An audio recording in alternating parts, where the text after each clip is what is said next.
So Endgame physically broke my soul, and I thought I'd never be happy again. But then I saw a very, very interesting trailer, and so I'm going to talk about it. Yeah.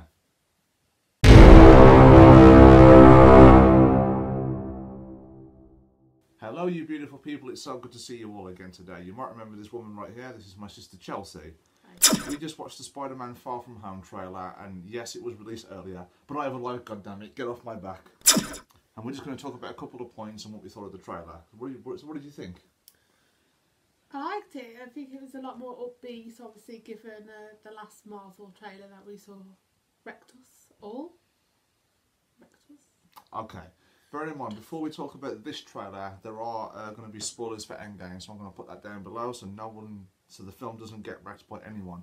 Down below right there. Can you read? I hope you can, because otherwise you're fucked.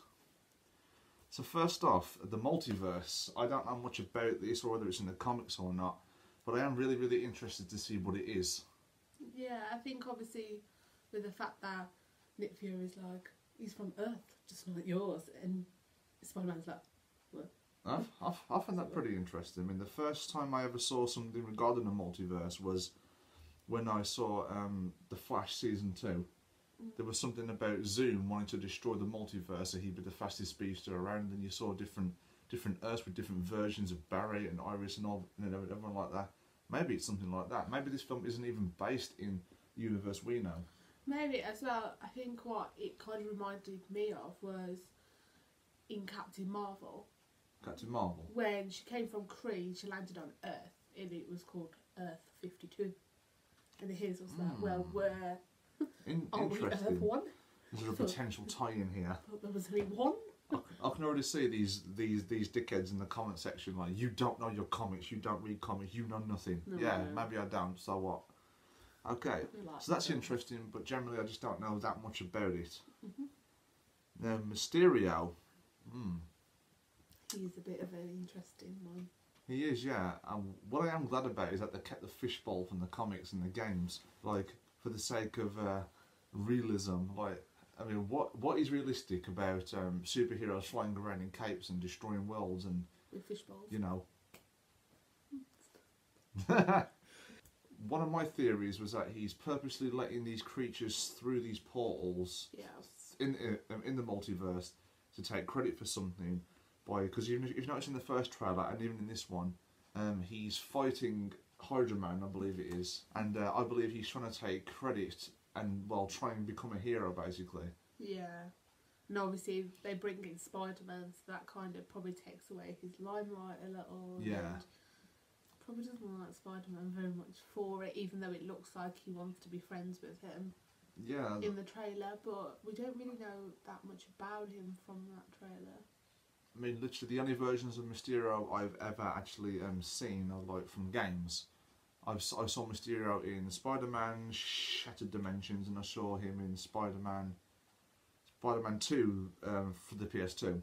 So it kind of gives you a glimpse that maybe he's not all that it's out to be. He's definitely a villain. I mean, that's one thing I know. I mean, I think he came like within the top 100 greatest superhero villains of all time.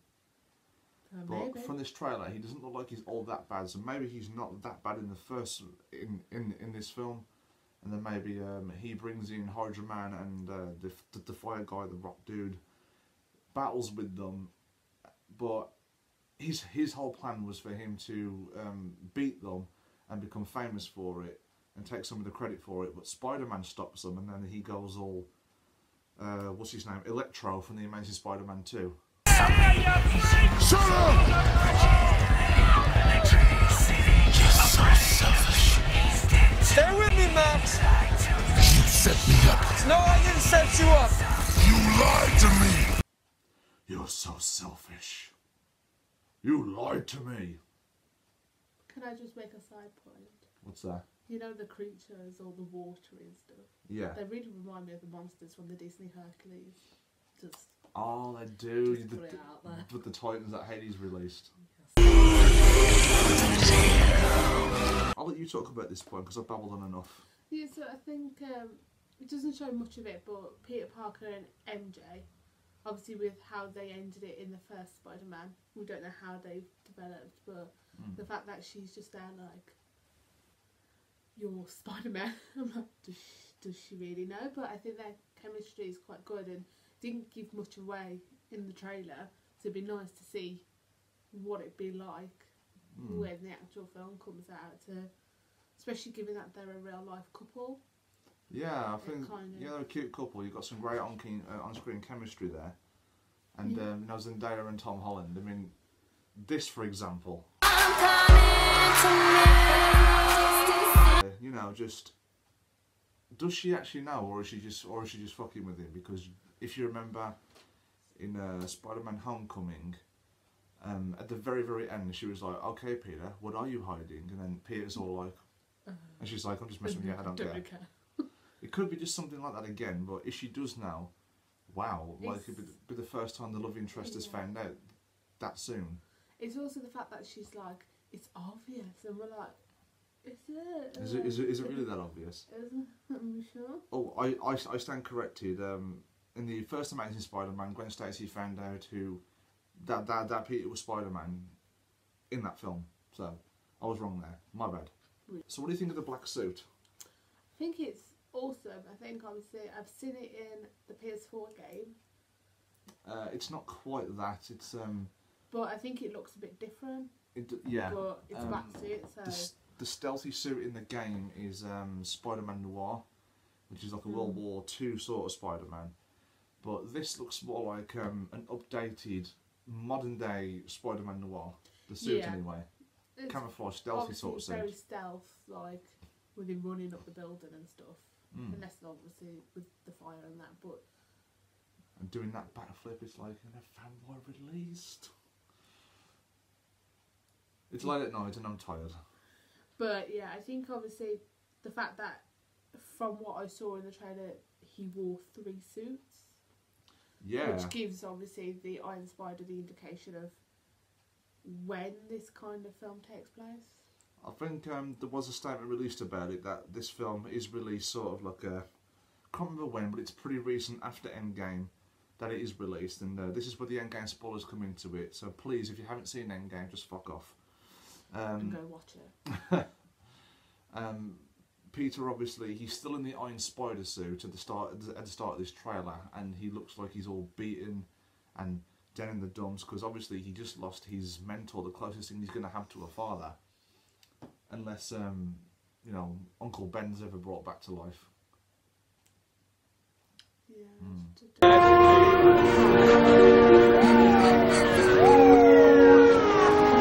They got the shooter. So anyway, pretty much Peter Parker, I think after battling Thanos and his goons in Endgame, he pretty much has risen out of his shell a little bit. He's not that scared kid he was in Homecoming, and he's kind of manned up a lot and gone from like Spider-Boy to Spider-Man. To Spider-Man, yeah, exactly. And that's like great character development there.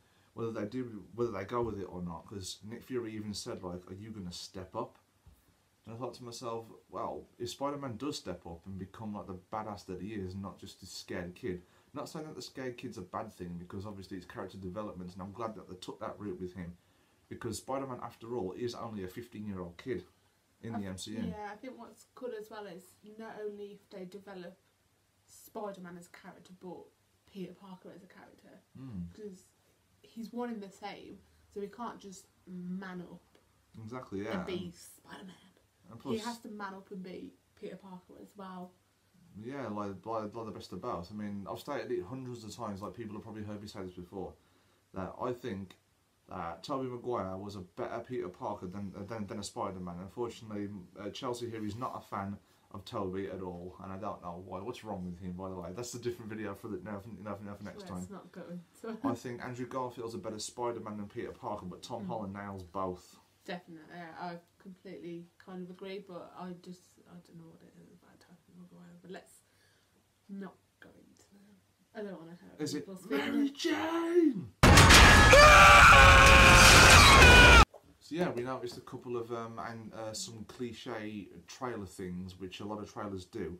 That's in the first Spider-Man Far From Home trailer, when Nick Fury puts like a tranquilizer dart in Ned. He says, "So nice to finally meet you, Spider-Man." But in this one, he says, "You're a difficult man to contact, Spider-Man." So nice to finally meet you, Spider-Man. You're a very difficult person to contact, Spider-Man. So which one is it? It might not be either in the end. I mean, Infinity War already lied to us. Yeah, I think Marvel are getting notorious with faking things to throw us off.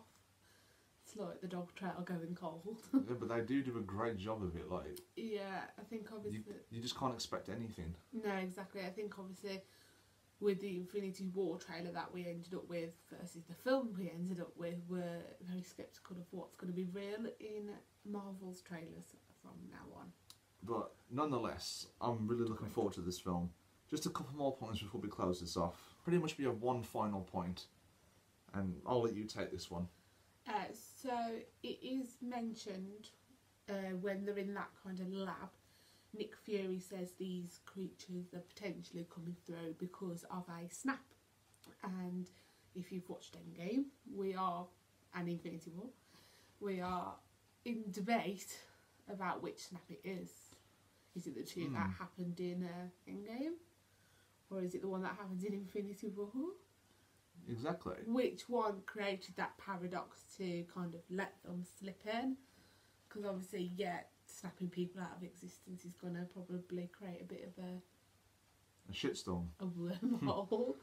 Personally, I don't think it was the first snap. You know, the first one that Thanos did. Because no, I don't think so either. Endgame is based 5 years after Infinity War, and nothing of a multiverse was even mentioned in those 5 years. So I think something would have happened. Yeah. Maybe Endgame would have touched on it if it did, but I don't think it is. So I think it was the Hulk snap. One of the two. Well, when Professor Hulk snapped in the Endgame, I mean, Tony's snap obviously wiped out Thanos and his forces.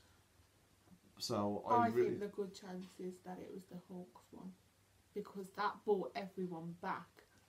So in turn, surely the first snap after 5 years to bring people back would kind of just stick a hole in time and pretty much, yeah, reality. So yeah, that's our thoughts on the trailer anyway, because I thought it was a really good trailer. I'm really excited for Spider-Man. Obviously, Spider-Man is my favourite superhero of all time. Tom Holland is great. And yeah, so I'm just overall looking forward to it.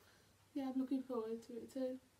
We'll see what happens, and hopefully it won't crush my soul all over again. I don't think it will. I think this film's going to be like a breath of fresh air. It's going to be like it's like a different turn. I've broken your heart. Now here's a bit of Now we're going to try and fix it. You know, Ant-Man and the Wasp sort of did that because it was a funny film, and after Infinity War, you kind of needed that breath of like, this is pretty not funny. Bad. Yeah. So anyway, guys, I would love to hear your theories and comments down below. So let me know what you think of Spider-Man Far From Home. As always, I hope you have a fantastic day. If you're new to my channel, please consider clicking that subscribe button. I upload at least once a week. Remember, you're awesome. Take care.